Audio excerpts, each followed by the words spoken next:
এই কি অবস্থা? ভালো সব বেদার। আজকে আপনাদের নিয়ে যাবো একটি বিয়ে বাড়ি। আর আমাদের যেতে হবে নৌকা দিয়ে, তাই আমরা হাঁটতে হাঁটতে চলে আসলাম নৌকা ঘাট। তারপর আমরা নৌকা ঘাটে এসে দেখি যে প্রচুর রোদ, তাই আমরা কেউ নৌকাতে উঠলাম না। আমরা বেরি বেঁধে দাঁড়া আছি, জামা একটু পিছিয়ে আছে, জামা যদি আসে তারপর আমরা নৌকাতে উঠবো। আর জামা আসলে ইনশাল্লাহ নৌকাটা ছেড়ে দেবো। তারপর বলতে বলতে দেখতেছেন জামাই চলে আসছে। আর জামাই নৌকাতে উঠলে আমরা নৌকাটা ছেড়ে দেবো ইনশাল্লাহ। সবশেষে জামার জন্য অপেক্ষা ছিল, জামাই নৌকাতে উঠে পড়লো, তাই আমরা নৌকাটা এখন দেখতেছেন ছেড়ে দিতে। আর এখানে আপনাদের সাথে খুব ইন্টারেস্টিং একটা ব্যাপার শেয়ার করি। জামাই যে কি আমার আজও জানা হয়নি। আমার জামা আমাকে কাকা ডাকে, আমি তাকে কাকা ডাকি। সে আমার মাকে দাদু ডাকে, আমি তার মাকে দাদু ডাকি। কে যে এখানে বাতিজ আর কে যে এখানে কাকা আমি এখনো জানি না। আর যেহেতু নৌপথে যাইতেছে, নদীটা খুব শান্ত ছিল এবং আকাশের ভিউটা খুব সুন্দর ছিল। আর এই সুন্দর ভিউ যদি আপনাদেরকে না দেখায় তাহলে কি হয়? আপনাদেরকে দেখানোর জন্য কিছু ভিডিও ধারণ করলাম।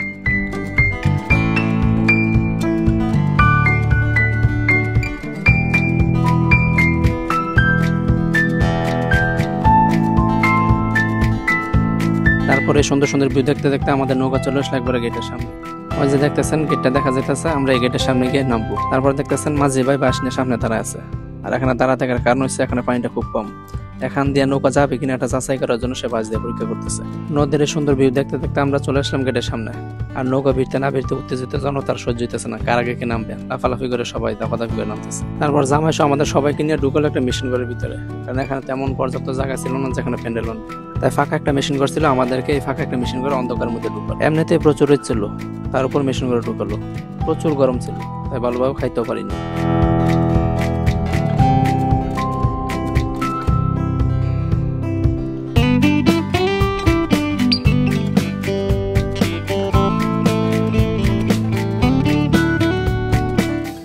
সবশেষে আমরা খাওয়া দাওয়া করে বের হয়ে গেলাম।